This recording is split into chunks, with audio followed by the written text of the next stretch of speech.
Muy buenas tardes a todos y muchas gracias a la Fundación Rafael Llanos por permitirme compartir con ustedes esta tarde de miércoles en Madrid para una conversación relajada, espero, para el diálogo, lejos de la urgencia informativa del día a día en el que yo me desenvuelvo habitualmente. Una conversación sobre la última obra de Mario Vargas Llosa. Buenas tardes. Buenas tardes. Con Albert Rivera, buenas tardes. Buenas tardes. Una obra que ya se ha dicho que recoge la trayectoria, la evolución política, y yo me atrevería a decir que no solo política, intelectual, sino también personal de Mario Vargas Llosa, ¿no? Con los autores que le han ayudado a hacer esa travesía hasta ser el hombre que soy, el pensador que soy y el escritor que soy. Antes de nada, yo quería decir una cosa que es algo que no se puede consentir un periodista, y es decir, una obviedad. El libro está maravillosamente escrito. Yo ya sé que no es una sorpresa para nadie de los que estamos aquí, pero es que a mí me ha caído bien Karl Popper. Me ha caído muy bien. Y he llegado a fantasear con los amores de Hayek con su prima lejana, que aparece y reaparece en su vida como un guardián. El libro está hecho con la mirada cómplice, evidentemente cómplice políticamente, de nuestro premio Nobel, pero con el rigor y un trabajo muy exhaustivo y muy documentado que alterna la obra, el pensamiento, el contexto histórico y la peripecia vital que explica muchas veces qué nos pasa a los seres humanos, aunque esos seres humanos sean filósofos, la mayoría de ellos economistas y pensadores, ¿no? Es una obra deliciosa, ya digo, que he leído con pasión juvenil, buscando las contradicciones, que es mi defecto profesional, y para encontrar respuestas a preguntas muy básicas que todos nos hacemos, ¿no? ¿Qué es ser liberal en el 2018? ¿Cómo se transpone el pensamiento político desde Adam Smith hasta los liberales contemporáneos en un partido político que hace solo un año abandonó la etiqueta de socialdemócrata para declararse liberal progresista? El pensamiento político que hay aquí dentro, que hay mucho, ¿llega de verdad a la política de los partidos que aspiran a gobernar un país? ¿Hay vida más allá del marketing, el algoritmo y la preocupación por la praxis, por la práctica y las políticas concretas? Son preguntas que sobrevuelan cualquier conversación, siempre a propósito de Ciudadanos, pero que están con una profundidad y unas luces largas muy sugerentes, importantes en lo que recopila este libro. Así que conversación con un hombre que siempre está de moda y con el político español de moda. Y empezamos por el político español de moda para responder a esa pregunta básica, ¿no? Es decir, todo este pensamiento aterriza de alguna manera y cómo en un partido en el año 2018.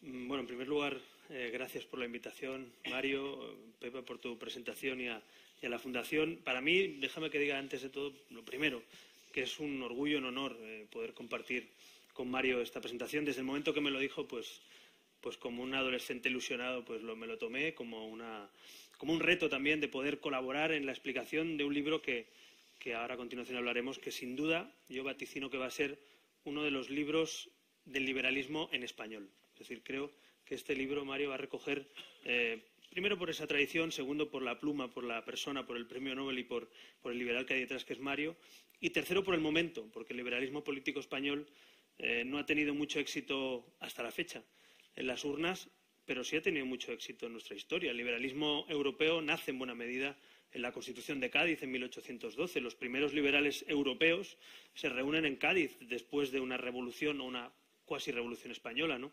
Allí definen una constitución que luego es ejemplo para muchos otros y que nos la cargamos los españoles en 3 años y el absolutismo se la carga, ¿no?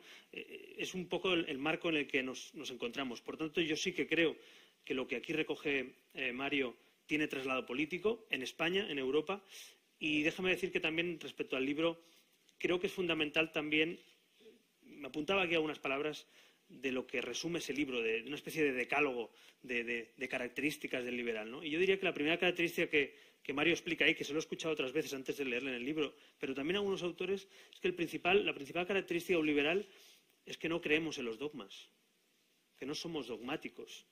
Por tanto, el dogma a veces es más cómodo no hacerte preguntas, saberlo todo, es más cómodo no equivocarte nunca, es más cómodo no hablar con los que piensan distinto, es más cómodo no pactar con nadie. Pero los liberales pactamos con los que piensan distinto. Los liberales nos preguntamos si puede o no evolucionar la economía de una manera u otra. Los liberales nos preguntamos en cada momento si hace falta más o menos presencia del Estado según el momento político. Los liberales leemos la realidad política y actuamos en consecuencia. Por tanto, yo diría que la primera característica que lleva transversalmente a uno de los autores aquí es la tolerancia, que bien define Popper, el no dogmatismo. Decía Hayek que los liberales siempre están en contra del socialismo y del conservadurismo. Por tanto, también a la contra se define el liberalismo. Si dice que el socialismo y el conservadurismo es justo lo contrario que el liberalismo, pues eso ya es una gran pista de lo que es el liberalismo. Es decir, ni somos dogmáticos en el dogma socialista, ni creemos, como los conservadores, que no haya que cambiar las cosas, que haya que tener miedo al cambio, que no haya que reformar nada. Y yo me veo muy definido, muy identificado, podemos decirlo así, como liberal en ese libro, porque creo que eso está pasando en España y en Europa. Lo que pasa en España, lo que ha pasado en Francia con Macron, lo que está pasando en Canadá con Trudeau, hijo, ¿no? Que ya su padre fue presidente también del Partido Liberal canadiense, ¿no? Lo que está pasando en otros países de Europa creo que tiene que ver con las preguntas de esto. Yo me hago una pregunta al leer este libro y es, ¿se puede trasladar el pensamiento de Adam Smith, de Hayek, de Popper, de Ortega, en fin, de Isaiah Berlin, todos estos los podemos trasladar al siglo XXI? Yo es que creo que esa es la batalla ideológica del XXI. Creo que la batalla ideológica del XXI no es entre socialistas y conservadores. Creo que la batalla ideológica del XXI es entre liberales, o el liberalismo como sistema político, económico, como forma de vida casi, ¿no?, de actitud, frente al nacionalismo y al populismo que Mario también ha explicado en muchísimas ocasiones, ¿no? Por tanto, la batalla del siglo XXI ideológica va a venir más por cómo combatimos a los populismos y a los nacionalismos, da igual si son de extrema izquierda, de extrema derecha o medio pensionistas, sino populismos y nacionalismos, y cómo la democracia liberal se prepara para dar la batalla intelectual, política y social a esos movimientos, ¿no?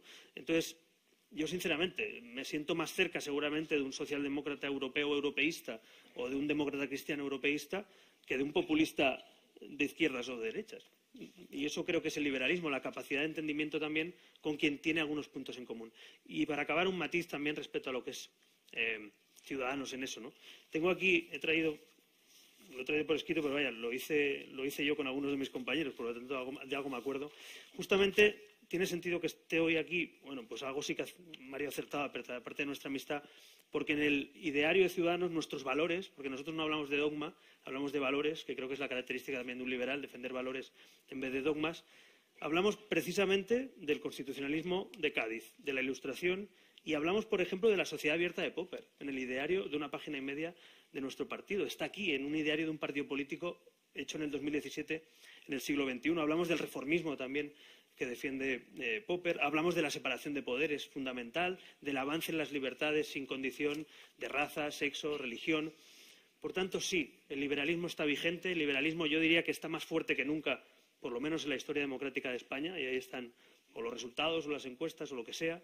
Y en Europa creo que la victoria de Macron, por un lado, junto al avance también de estas ideas en el sur de España, en el sur de Europa, yo creo que el liberalismo está en un momento adecuado y ese libro yo diría que es de obligatoria lectura para cualquier amante, no del liberalismo, de la libertad, y que quiera entender por qué hemos llegado hasta aquí, porque el liberalismo es parte de la solución. Mario, ¿por qué un pensamiento político que hace un cóctel con ingredientes que son irrefutables? ¿Quién puede oponerse a la libertad? ¿Quién puede oponerse al progreso? ¿Quién puede oponerse al respeto al individuo? ¿Quién puede oponerse en principio a nada de lo que ha dicho Albert? ¿Por qué un pensamiento político que tiene esa nube de palabras no ha tenido en Europa a lo largo de la historia, especialmente en el siglo XX, cuando todos estos pensadores que tú cuentas en el libro, en fin, que tuvieron enfrentamientos con otros pensadores, cuentas lo de Agón con Sartre, ¿por qué no ha triunfado? Y por qué, además, su memoria hay que rescatarla, que también se cuenta mucho en el libro, ¿no? Se cuenta cómo hay que rescatar su memoria casi permanentemente, porque en la evolución de los países donde desarrollaron su trabajo, bueno, salvo a Isaiah Berlin, que tuvo todos los honores, ¿no?, en Reino Unido, en el resto tú vas contando. Si no fuera porque fue liberal, sería el intelectual más reconocido de su país. Si no fuera porque fue... ¿Por qué? Déjame agradecer primero a la Fundación Rafael del Pino por la hospitalidad que nos brinda esta noche y también agradecerles a ustedes dos, a ti, Pepa, y a ti, a Albert, por haber aceptado participar en esta presentación. Pues yo creo, Pepa, que sí ha triunfado el liberalismo. Yo creo que la Europa de nuestros días es una Europa infinitamente más civilizada, más próspera, también más justa de lo que era la Europa en el pasado. Y creo que eso se debe en gran parte a la democracia y a esa forma que yo creo que es esencial a la democracia, que es el liberalismo. El problema con el liberalismo es que ha sido probablemente la doctrina más caricaturizada, desnaturalizada, ridiculizada y atacada por sus enemigos.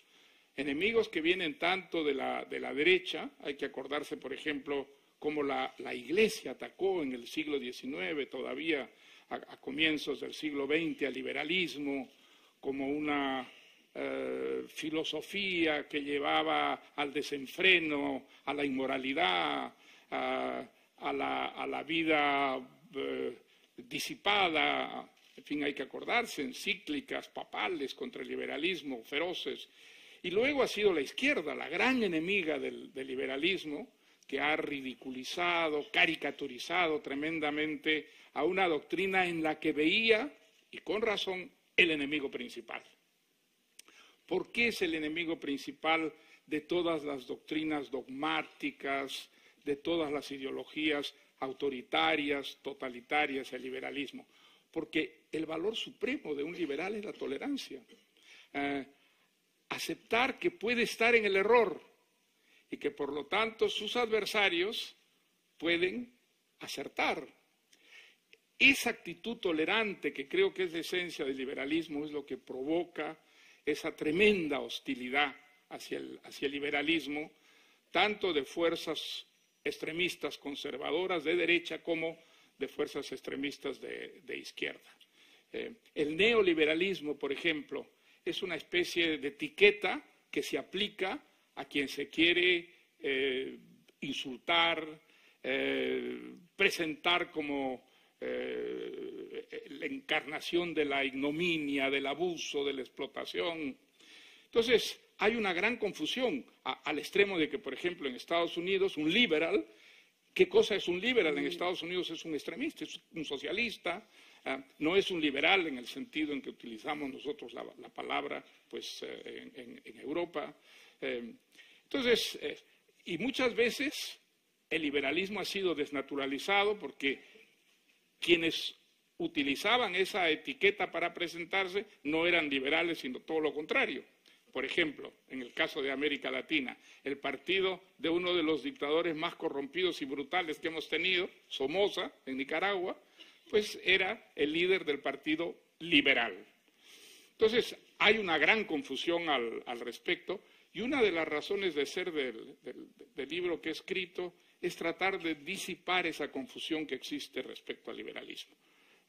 Ahí trato de mostrar cómo, a partir de un puñado de ideas, valores y convicciones, el liberalismo es un abanico en el que existen muchísimas tendencias que son no solo diferentes, sino encontradas entre ellas mismas, porque el liberalismo expresa un abanico de posturas, de ideas diferentes entre los liberales. Hay algunos liberales que están más cerca de la izquierda, otros que están más cerca de la derecha, y por eso no dejan de ser liberales. Por ejemplo, una persona como Isaiah Berlin, él decía siempre que el liberalismo tenía un riesgo, el riesgo de una desviación en el sentido de entender toda la problemática de una sociedad como algo que el mercado resolvía. Si se lo dejaba funcionar con libertad, todos los problemas de alguna manera se resolvían.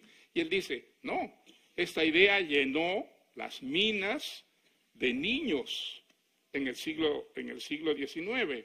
Entonces, ver exclusivamente en el campo de la economía la solución de todos los problemas, nos puede llevar a crear una sociedad de unas injusticias terribles, de unas desigualdades realmente monstruosas, y por eso es muy importante, y eso lo decía ya Adam Smith, el padre del liberalismo, tener en cuenta siempre a la realidad. Las ideas deben adaptarse a la realidad y no tratar de adaptar la realidad a las ideas, porque entonces comienzan los asesinatos, comienza el terror, comienza la violencia. Querría, a propósito de esto último que decía Mario Vargas Llosa, al ver la gran crisis del 2008, ¿no es el fracaso de las políticas liberales, la desregularización de los mercados financieros nos pone al borde del abismo, desencadena una gran crisis económica a continuación y está poniendo en peligro ahora mismo, con la consecuencia de desigualdad que ha traído, la democracia liberal tal y como la entendemos? Yo no es que no creo que sea una crisis del liberalismo. Precisamente es una crisis de un mal funcionamiento del mercado, que es lo contrario de lo que creemos los liberales. Yo me considero, por ejemplo, dicen algunos que son business friendly, me gusta hablar de market friendly. Yo quiero un mercado eficaz para que los consumidores ganen.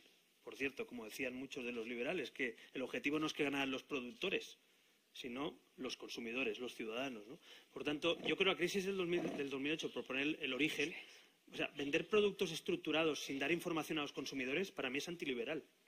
Porque el liberalismo es dar información, escoger, competir y consumir con información, con responsabilidad. Por tanto, no es lo mismo, Luis Garicano lo ha explicado una vez en alguno de sus libros, no es lo mismo el capitalismo que el capitalismo de amiguetes.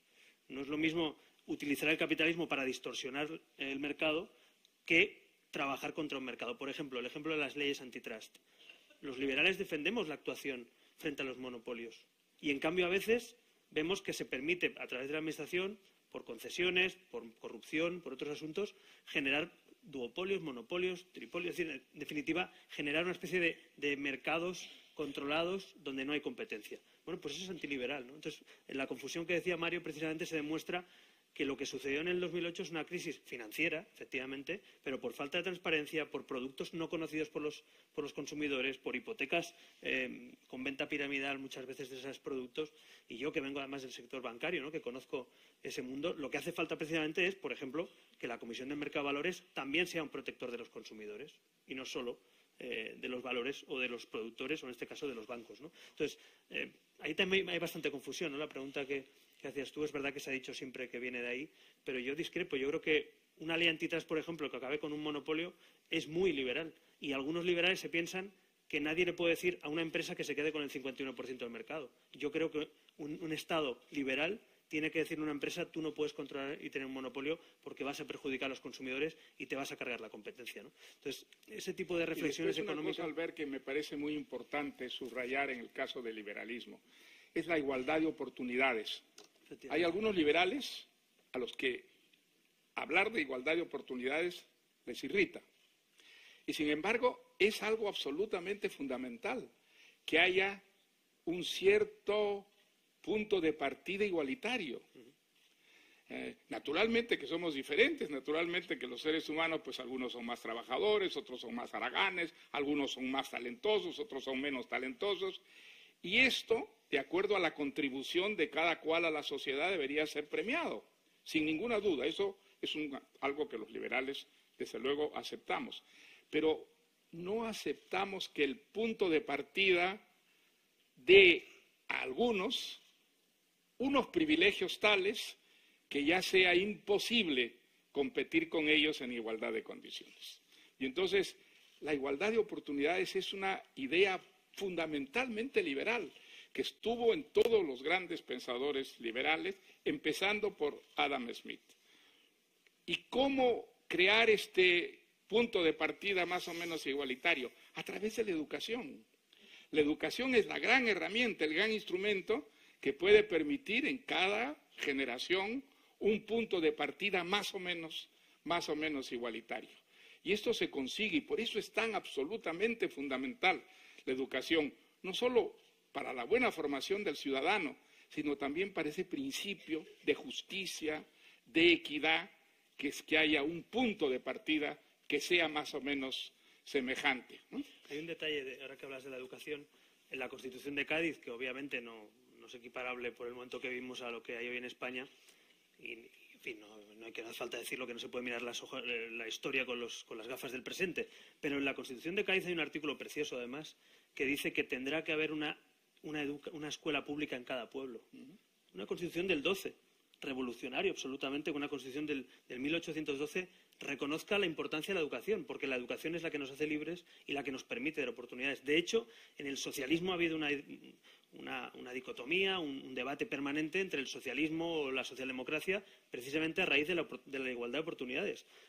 Un socialismo buscaba la igualdad absoluta o la igualdad impuesta, y la socialdemocracia avanzó reconociendo la economía de mercado y reconociendo que era igualdad de oportunidades, no que todos tengamos que ganar lo mismo, ser iguales o hacer lo mismo, ¿no? Entonces, claro, la igualdad no puede ser en el punto de llegada, exacto, tiene que ser en el punto de partida.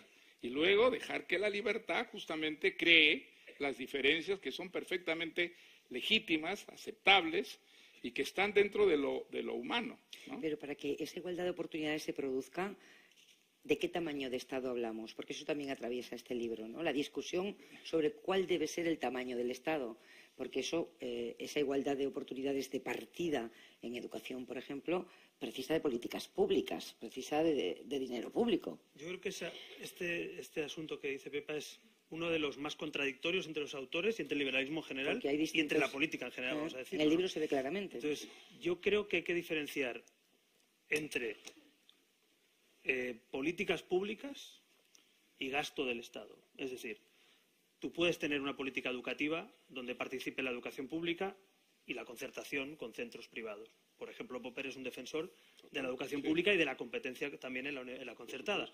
Como decía la Constitución de Cádiz, habla de una educación pública, por tanto no es sospechoso, la educación es parte del liberalismo, pero tú puedes también evaluar cómo das libertad a los padres para escoger un centro, eso es liberal, y puedes evaluar cómo te cuesta menos una plaza universitaria o una plaza educativa, ¿no? ¿Cuál es la clave? Que el Estado supervise, conozca los valores de la educación, tenga un programa educativo y luego eso lo puedes o concertar o hacerlo en una escuela de titularidad pública, pero el servicio es público. Por tanto, pongo el ejemplo de las concesiones de autopistas, por poner un ejemplo muy distinto, sin derechos fundamentales por medio, ¿no? Como la educación.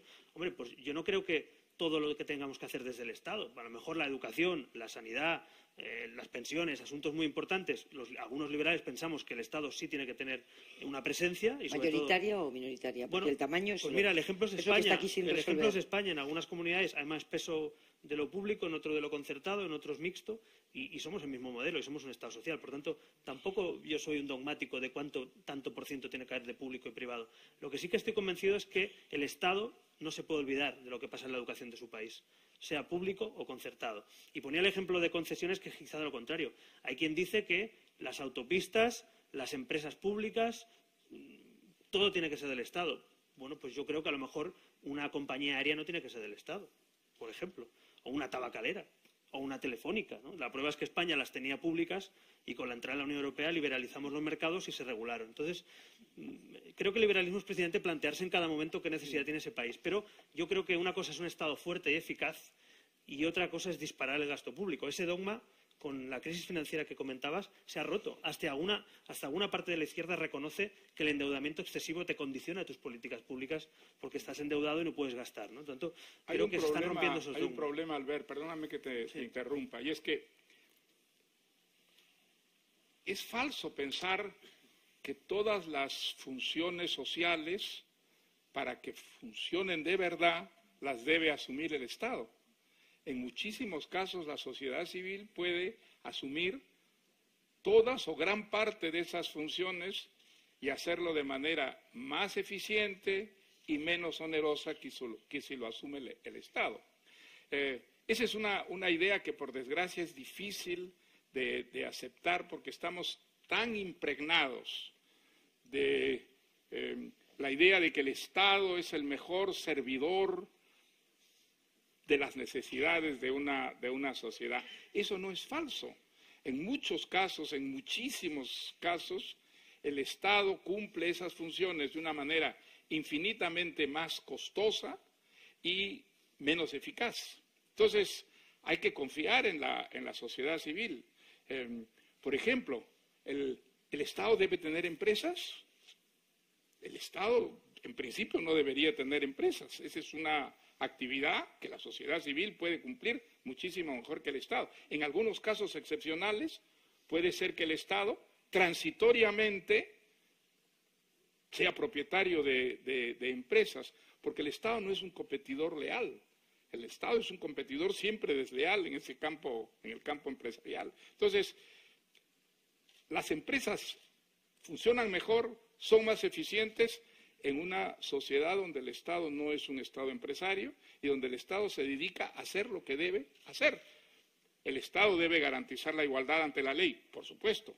Esa es una función que compete al Estado. El Estado debe asegurar la defensa, debe asegurar la seguridad pública, sin ninguna duda.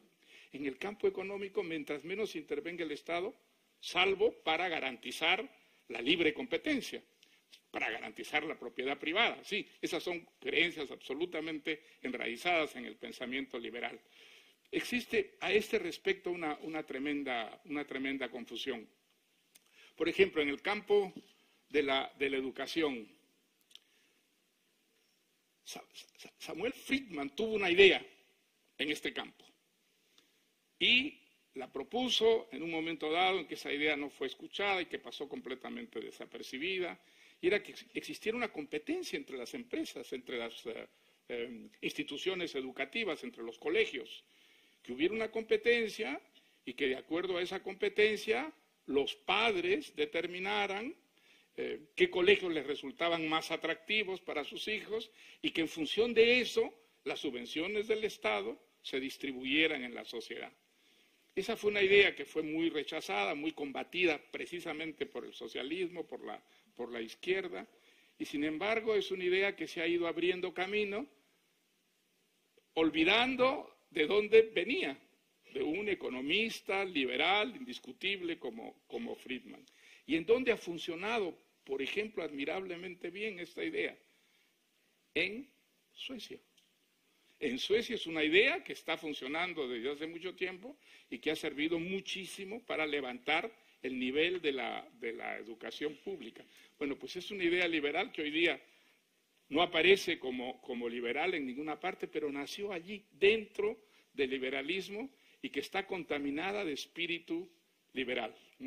Decía yo que iba a ser un simple guardia de tráfico porque con dos conversadores así, me ha traicionado totalmente, conversadores así, pero veo que tengo que llegar al nacionalismo, que no quiero que dejemos de hablar del nacionalismo, pero solo una cosita sobre financiación, ya que tenemos a un candidato a la presidencia del gobierno, y a propósito de Europa y del liberalismo y del miedo a que las administraciones públicas se endeuden cuando el ciclo genera mucho ingreso, se creó la regla de gasto, ¿no? Para poner un límite de gasto, para evitar un endeudamiento excesivo de las administraciones públicas y que crecieran. Si el objetivo es la estabilidad presupuestaria para garantizar servicios públicos básicos, ¿por qué no existe la simetría? Una prohibición de bajar impuestos cuando el ciclo deja la caja vacía. Bueno, porque el techo de gasto, o sea, la regla del presupuesto, o sea, el déficit, yo no digo que tenga que ser cero siempre, por eso tienes mecanismos del Estado para subirlo o bajarlo, pero cuando tú tienes un Estado descentralizado con autonomías y municipios, o pones un techo de gasto o, con perdón, es un cachondeo. Y es lo que nos ha pasado en nuestro país, que durante un tiempo a alguien se le ocurrió, el presidente Zapatero, que no tenía que haber techo y que cada comunidad podía endeudarse lo que quisiera y que cada municipio igual. ¿Qué ha pasado? Comunidades rescatadas con el fondo de todos los españoles y de la Unión Europea y ayuntamientos en quiebra. ¿Qué tuvo que hacer el gobierno de turno? Porque la Unión Europea además nos lo marcó como regla. Oye, pone un techo para que nadie se pase. Pero no es cierto que estemos en estabilidad. Estamos en déficit, estamos en un 3,1 y de hecho estamos peleando para ir al 2,2 en los siguientes presupuestos si se aprueban. Por tanto... Pero se deberían prohibir bajadas de impuestos para crear límite de techo, límite de bajada, para que la estabilidad presupuestaria esté garantizada, venga como venga el ciclo. Pero es que la política fiscal la marca el Estado. Y, por tanto, no te vas a cortar una mano para tomar decisiones con la política fiscal, igual que cuando tenemos la monetaria. Es como decir, hacemos una regla que el Banco Central Europeo no pueda decidir. No, hombre, tiene que decidir, pero tiene que analizar la situación. Entonces, en este momento, por ejemplo, pongo el ejemplo del debate presupuestario muy vigente, ¿no? Nosotros hemos pedido que a las rentas más bajas, entre 12 y 17.000 euros, a quien no llega a final de mes, en vez de darle cheques o subvenciones, le quites IRPF, es decir, una medida muy liberal, social, porque son los que menos tienen. Si en vez de tener que pagar impuestos, tú no tienes que pagar porque no llegas a final de mes, demostramos que se puede cuadrar las cuentas porque está calculado en el presupuesto, que no te quito el dinero que es tuyo porque está en tu bolsillo y que es una bajada de impuestos y que además mantiene la regla de gasto. Es decir, se pueden hacer políticas liberales sociales. Mario ponía ese ejemplo. Pongo otro ejemplo, el tercer sector. Yo me he reunido con mucha gente del tercer sector. Muchas de las entidades que trabajan con la discapacidad, con las ayudas sociales, con la dependencia, muchas de esas entidades saben mucho más que el Estado. Llevan años, decenas en los barrios, décadas en los barrios trabajando, y esa gente, además, al Estado le cuesta menos que poner funcionarios. Por tanto, ¿cómo le vamos a decir a esas entidades que no son parte de la solución? Yo soy partidario de concertar servicios con esas entidades sociales, ¿no? Creo que ese pragmatismo entre dónde está el Estado y dónde no llega tiene mucho que ver con ser liberal. Es decir, en ese sentido, lo que yo soy partidario siempre más de incentivar, por ejemplo, que de castigar. Yo soy más partidario de incentivar una actitud con una política fiscal que no de prohibir. Por cierto, que no se me escape porque ha hablado Mario y también está muy vigente en España, pero el tema de la propiedad privada, ¿no? Déjame que me detenga un momento porque es uno de los principios prácticamente transversales de todos los liberales y del sistema democrático prácticamente, ¿no? Yo creo que solo puede ser una excepción como la expropiación del Estado, que te quiten tu propiedad, solo, porque si no, rompemos las reglas de juego. Hay partidos en España que están defendiendo que no hay que proteger la propiedad intelectual, por ejemplo, con el tema del Top Manta, que se puede vender ilegalmente la propiedad de los demás, como si cogemos el libro de Mario ahora, lo copiamos y lo vendemos y no podemos hacer nada. Oiga, la propiedad es de don Mario, por tanto es suya la propiedad. O que se puede ocupar viviendas, aunque no sean tuyas, porque como yo quiero ocuparlas, pues te las quito y te fastidias. Pues yo creo que los liberales debemos defender la propiedad privada, la seguridad jurídica, la propiedad intelectual, porque la propiedad es la base del esfuerzo que hace que funcionen las reglas de juego, que funcione, que la gente se esfuerce para poder tener una propiedad y saber que es suya, ¿no? Y yo creo que ese es uno de los debates que está, digamos, soterrado en el debate actual político español, digamos, en los últimos días, ¿no? Con el tema que ha pasado en Lavapiés, con el tema de los manteros, con el tema de la propiedad privada, de los pisos, los ocupas. Si nosotros estamos haciendo esas propuestas es porque creemos que la propiedad privada, además, no es de ricos o de pobres, es de todo el mundo que tenga una propiedad. En España, de hecho, muchos propietarios españoles son gente humilde, trabajadora, que ha ahorrado, que tiene una propiedad y, por tanto, quiere que el Estado se la garantice. El Estado debe garantizar la propiedad privada siempre. Y eso me parece que es un principio liberal que hay que defender. Y no que está no hay en que tener peligro ahora la propiedad privada en España, ¿no? Si gobierna un partido que cree en eso, no. Si gobiernan los que dicen que yo puedo vender el libro de Mario ilegalmente o que puedo ocupar pisos, sí. Por lo tanto, depende de quién gobierne. Si gobiernan los populistas, como lo está en deje hacer el peligro. programa electoral, como lo deje hacer el programa electoral. No, pero es que es un tema Hacer creo que todos electoral. tenemos en la mente lo que hacer está programa pasando. electoral y teníamos luces Tenemos largas. que hablar del nacionalismo, contra el nacionalismo, porque si hay una doctrina que está en contra, sin complejos de inferioridad, contra el nacionalismo, es el liberalismo. ¿Por qué? Por el amor a la libertad, que es la esencia misma del liberalismo, como su nombre lo indica. El nacionalismo está enemistado a la corta o a la larga con la libertad, inevitablemente.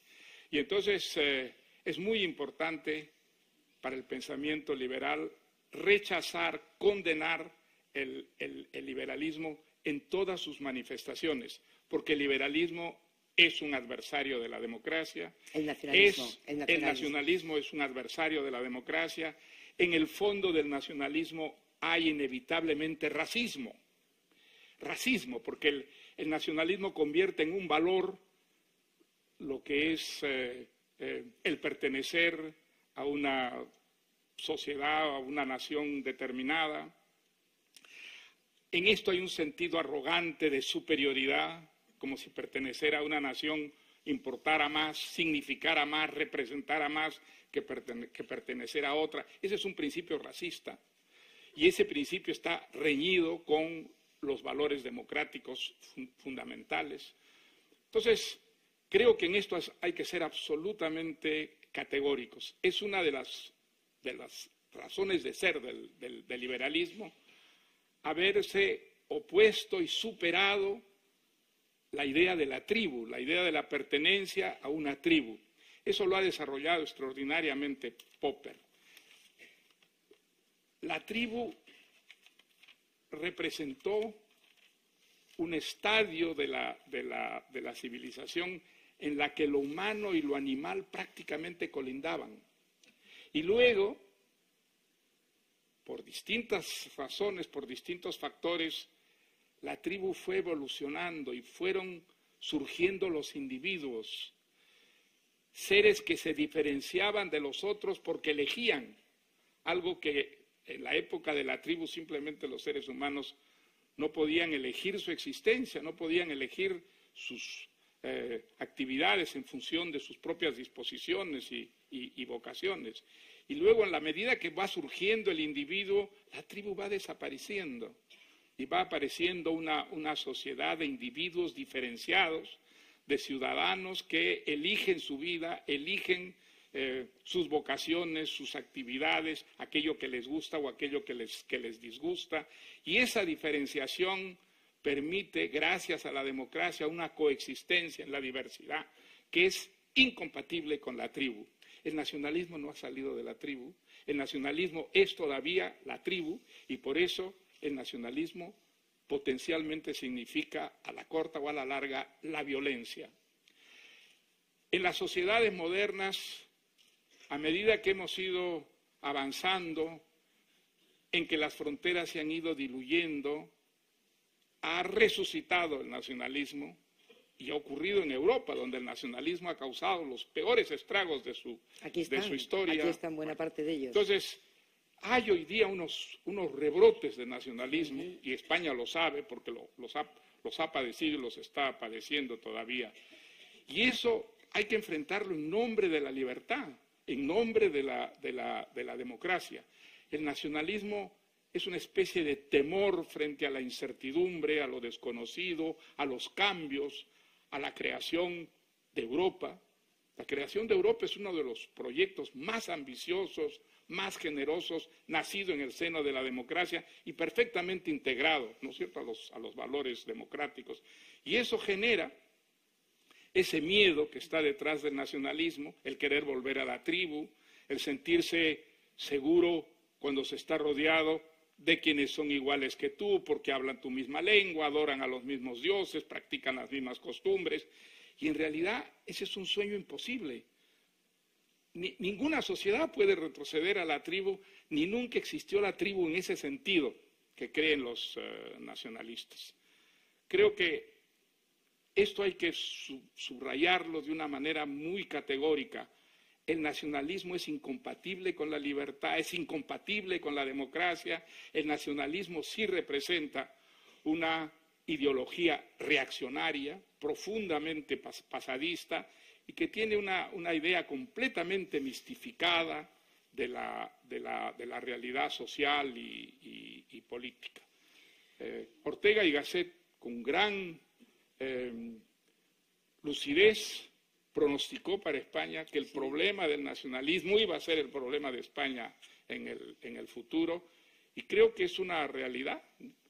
Probablemente pocos países en Europa han evolucionado de una manera tan positiva como España en los últimos 30 o 40 años.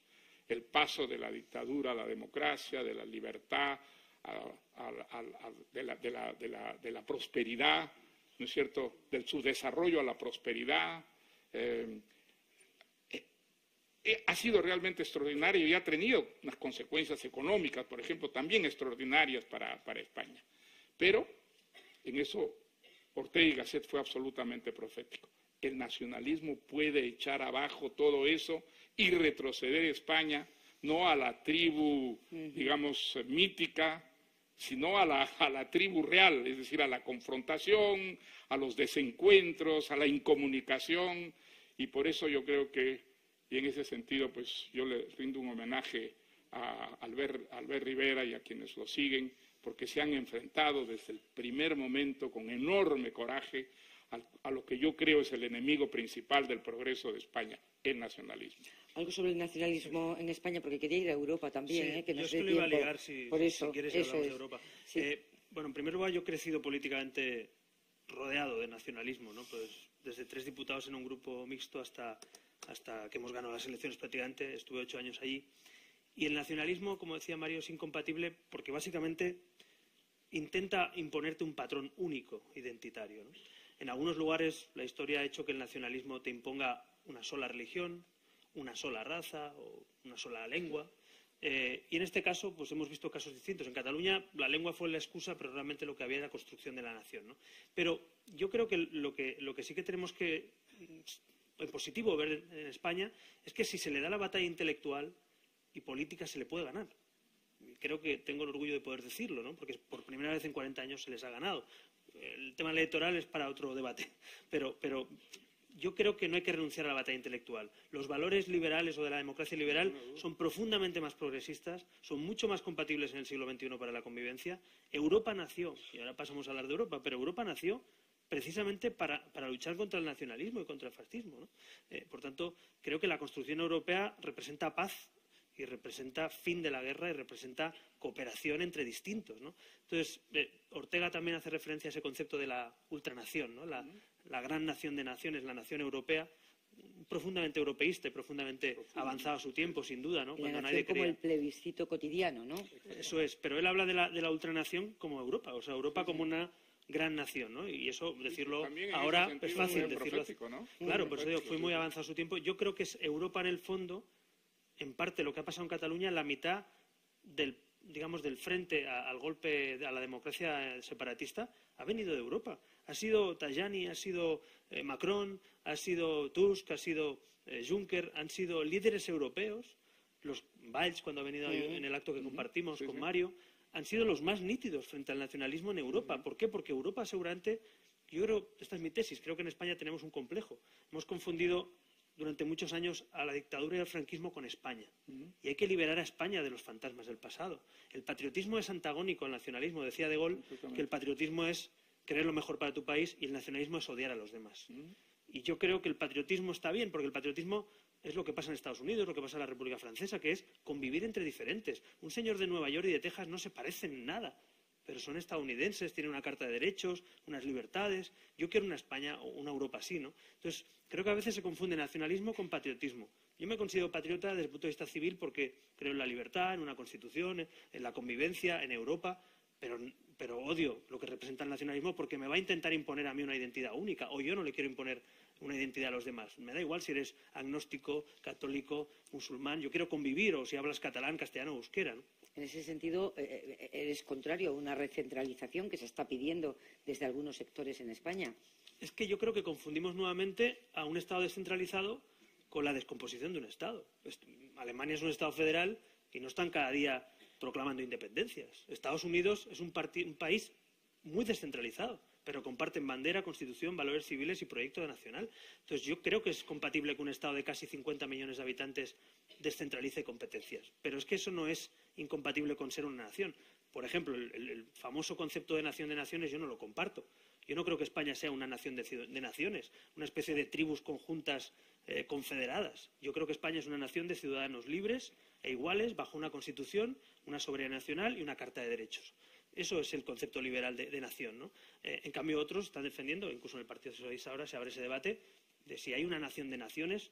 Pues yo creo que no pasa nada por ser una nación y no 50, no pasa nada. Es decir, los mejores países del mundo son una nación y yo creo que España, a mi juicio, yo he nacido en democracia y por suerte lo puedo explicar así, pero creo que arrastramos ciertos tics del pasado donde el nacionalismo se ha confundido con el patriotismo, donde la descentralización se confunde con la descomposición.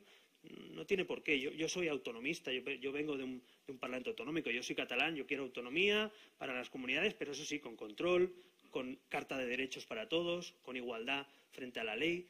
Y yo creo que ese es el debate de España, es eso, cómo garantizar todo eso con un país descentralizado y grande, porque somos un país grande, sin tener que ir al enfrentamiento territorial, ¿no? Un minuto de la periodista, que salga la periodista. ¿Autonomista, statu quo o profundizando en el autogobierno en algunos sitios? Autonomista. Segundo, con permiso del Nobel. Sigue. Se lo ha dejado, si me permites, autonomista volviendo a las autonomías y no a las tribus. Porque pero manteniendo el statu quo tal como está ahora mismo. Sí, España es uno de los países más descentralizados del mundo. No lo digo yo, sino todos los estudios. Esto que se dice de ir hacia una España federal, no lo compartiría. Es que España ya es de facto un país federal. Te pregunto por lo que dicen otros. Sí, bueno, lo que digo yo. Yo creo que España, de facto, en todos los estudios, yo por formación soy constitucionalista también, ¿no? Y todos los estudios, España está dentro de la familia federal en términos de funcionamiento. O sea, no tenemos nada diferente que Alemania. Alemania tiene cosas muy parecidas a España, pero es una nación. Algunos confunden que un conjunto de autonomías o de landers o de cantones tienen que discrepar y ser cada uno una nación. Escuchaba a un candidato del Partido Socialista que decía Madrid es una nación. Pues mire, no sé yo si hay mucho quórum para pensar que Madrid es una nación. Yo creo que es la capital de una nación, o que Formentera tenía que ser un estado. Oiga, mire, esto no va de esto. Yo creo que no podemos hacer una especie de menú en el que confundamos el concepto de nación con descentralización. Yo creo que las autonomías tienen que tener presupuesto, autonomía financiera y competencias, pero nunca para romper España, sino para colaborar con el conjunto de España. Entonces, es absolutamente compatible defender el Estado autonómico que ha dado frutos. ¿Tú no crees, Albert, que si Europa se materializa finalmente, el concepto de nación va a perder buena parte de su contenido y va a quedar más como una idea simbólica que tiene que ver con la historia y con el pasado, mucho más que ver con el presente? Pues es muy probable que igual nuestros hijos no, pero es muy probable que nuestros nietos vivan en los Estados Unidos de Europa. Y cuando le pregunten a mi hija o a mi nieta o a uno de nuestros familiares, digan, ¿de dónde eres? Y digan, yo de Europa, concretamente de España. Sí, yo creo que el futuro va a ser ese. Yo estoy convencido que igual que ya pone el símbolo de Europa en nuestro pasaporte, nuestros nietos seguramente dirán, si llegamos yo soy de a Europa. eso, habremos progresado extraordinariamente. Muchísimo. Habremos alcanzado formas de civilización muy superiores a las presentes y, desde luego, muy superiores a las del pasado. Pero por eso, Mario, parte de la batalla política nacional tiene que ser trabajar por Europa. Yo soy un europeísta convencido porque, además, habiendo sufrido el nacionalismo muy de cerca, estoy convencido que Europa es el antídoto frente al nacionalismo. Es decir, esa Europa tan distinta, ya ningún alegato valdrá para diferenciarse. Cuando alguien diga, es que soy muy distinto, bueno, mire, claro, y pues anda que yo con lo que tengo que ver con uno de Estonia, pero somos partícipes de Europa. Por tanto, la construcción europea no se podría hacer con nacionalismo como bandera. No podría hacerse, ¿no? También es verdad que hay que trabajar valores. Yo creo que a Europa le falta que, además de un proyecto económico, de un proyecto burocrático, a Europa le falta un proyecto cívico, un proyecto de valores. Y cultural, ¿no? Cultural. Es decir, hay que estar orgullosos de la diversidad de Europa y a la vez saber lo que nos une. Nos une el bienestar, que es característico de la paz, los derechos humanos. No hay ningún país que pueda... ¿no? La libertad. Y en ese sentido, la libertad, Europa, los valores, ¿cómo convive el proyecto europeo? ¿Qué debería hacer con gobiernos como los que hay en Hungría o Polonia, que están cercenando libertades civiles básicas, como la libertad de expresión, de movimiento e incluso de manifestación? Pues yo la verdad que estoy muy preocupado. Eso, ¿no? Mañana voy de hecho a Bruselas, que me reúno con los primeros ministros liberales, que estamos en el Grupo Liberal Europeo, y con los comisarios, y uno de los debates permanentes, sin duda, es cómo afrontar las diferencias de concepto, y diría casi, de lo que queremos de Europa, ¿no? Yo debo reconocer que hay gente en mi Grupo Liberal que no tiene el mismo proyecto de Europa que yo, que es un proyecto de Estados Unidos de Europa, que no quiere escuchar hablar de avanzar Europa, ¿no? Y le pasa igual a los conservadores y a los socialistas, por cierto, ¿no? Entonces, yo creo que aquí hay más diferencia de cultura, de dónde procede. Hay que entender también que Europa se ha construido por motivos distintos. España se adhesiona a Europa por motivos económicos, para tener democracia. El Reino Unido, pues ya vimos que entró y acaba de salir, ¿no? Pero va a regresar, ¿no? Todo lo que está ocurriendo muestra que el Brexit fue un error gravísimo. El Brexit. Y que realmente los beneficios eran insignificantes comparados con los perjuicios que trae para Gran Bretaña salir de Europa. Y creo que de una manera muy inglesa, es decir, muy discreta, el error del Brexit está siendo parcialmente corregido y que al final el Brexit quedará en una especie de sueño de opio. Hay un pasaje delicioso en el libro en el que describe un aterrizaje en Londres y la sensación de reencuentro con la certidumbre, ¿no? Y la placidez que tiene esa llegada a Reino Unido. Y dice Vargas Llosa, antes del Brexit. Esa sensación la tenía antes del Brexit. Yo tenía una admiración sin reservas por Inglaterra. Y para mí el Brexit fue un verdadero trauma, un trauma político. Realmente yo no podía imaginar que en Gran Bretaña ocurriera una cosa que me parecía de país tercermundista, un retorno a ese nacionalismo recalcitrante, demagógico, mentiroso. Y eso es lo que ocurrió exactamente. Yo estuve en Londres los días anteriores al plebiscito y yo me acuerdo haber oído al señor Boris Johnson, que es hoy ministro de Relaciones Exteriores, hablándoles a los contribuyentes británicos, mirándolos a la cara dramáticamente, y diciéndole, ¿saben ustedes lo que hace Bruselas con los impuestos que ustedes pagan? Subsidia las corridas de toros. Bueno, a ese nivel de mentira se llegó para promover el Brexit, y por una persona que no es tonto, es un payaso, pero no es tonto, Boris Johnson, es un payaso inteligente. Mintió de esa manera tan absolutamente cínica, ¿no es cierto? Y Nigel Farage estaba para conseguir los votos del Brexit. A las 7 de la mañana, Nigel Farage estaba a las 7 de la mañana del día siguiente del Brexit, reconociendo en televisión que había mentido con las cifras de la sanidad británica. 7 de la mañana del día siguiente. En eso fue más honrado que Puigdemont, pero que todavía no lo han reconocido, ¿no? Pero deberían, ¿no? Yo en el tema del Brexit creo que también nos tiene que servir para vacunarnos a los europeos y ser muy conscientes de ese trauma que supone. Yo recuerdo exactamente, estaba en un hotel no sé dónde, en algún acto por la mañana, y yo daba por hecho, me acuerdo que Juan Carlos Girauta sí que me vaticinó, va a salir el Brexit. Digo, pero ¿cómo va a salir el Brexit? No puede ser, es una locura, hombre, ¿cómo van a dar ese paso atrás? Y cuando lo vi por la mañana no daba crédito, porque es una cosa histórica lo que hemos vivido los que siempre hemos dado pasos adelante, ¿no? Pero creo que es una vacuna fantástica para ver las consecuencias de las malas decisiones, ¿no? Y también porque en el futuro, lo hablaba con Pepa antes de entrar a hablar aquí, los retos que tiene el futuro, como los liberales, en general, los liberales entendidos en sentido amplio, la democracia liberal, como no nos pongamos las pilas, como no sepamos recapacitar a los que van a perder empleos con el futuro que nos viene en el mundo mercado laboral, si no somos capaces de darle oportunidades a los ciudadanos, el populismo va a ganar.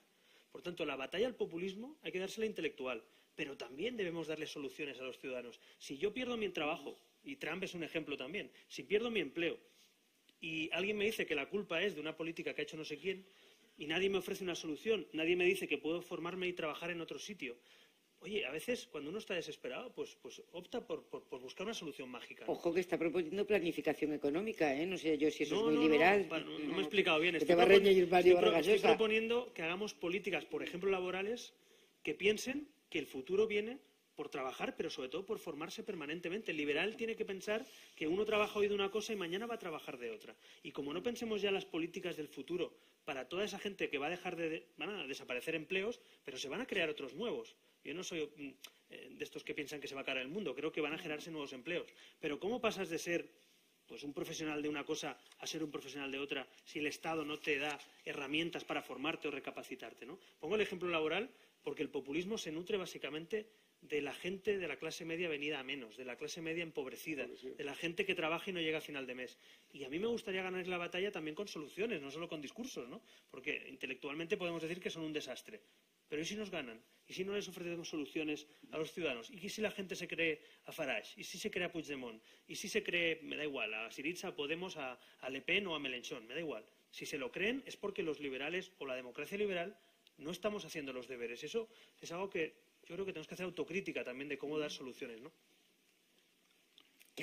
¿Qué hace el programa electoral, eh? ¿Qué hace el programa electoral? Bueno, de paso, como me has dejado, de paso hace el programa electoral. Bueno, tenemos que terminar, tenemos que ser puntuales. Yo sí querría que Mario Vargas Llosa nos dijera a quién lee ahora, porque aquí ya he releído a los clásicos y a los contemporáneos que han llegado, el último en morir, no sé si era Berlín o Ravel, que son de finales de los 90. Sí, Ravel, que es de primeros de los 2000, ¿no? ¿A quién lee ahora cuando quiere leer a un liberal contemporáneo? A uno vivo, contemporáneos son estos, vivo. Mira, los 2 años que me tomó escribir este libro, estuve leyendo prácticamente a pensadores liberales, mañana, tarde y noche. Y tenía una enorme nostalgia de el género que practico, fundamentalmente, que es la novela. Entonces, estoy releyendo a novelistas. Releo mucho y es maravilloso releer los grandes libros porque o descubres que no eran tan grandes o descubres que eran más grandes todavía de lo que tú creías. Y entonces releer a Joyce, releer a Faulkner, releer a Joyce, fantástico. Lo digo porque estoy releyendo una novela de Joyce que leí cuando era joven, nunca más la había vuelto a leer, que se llama El retrato del artista adolescente. Libro realmente maravilloso. No tenía la impresión de que era una obra maestra absoluta cuando la leí la primera vez. Y sin embargo ahora estoy convencido de que es una obra maestra, una obra dificilísima de contar, dificilísima, ocurre en un colegio de jesuitas en Irlanda, y hay allí como el despertar de una vocación literaria, pero maravillosamente descrita toda esta experiencia con una sutileza, una elegancia, una inteligencia no solamente por todo aquello que él cuenta, sino por lo que silencia, lo que eso en la novela un vacío que debe llenar el autor invirtiendo su fantasía, su imaginación. Y entonces pues he llegado a esa conclusión maravillosa que no hay como la novela para ser feliz. Pues a seguir disfrutando. Gracias, Albert. Gracias a todos. Buenas tardes.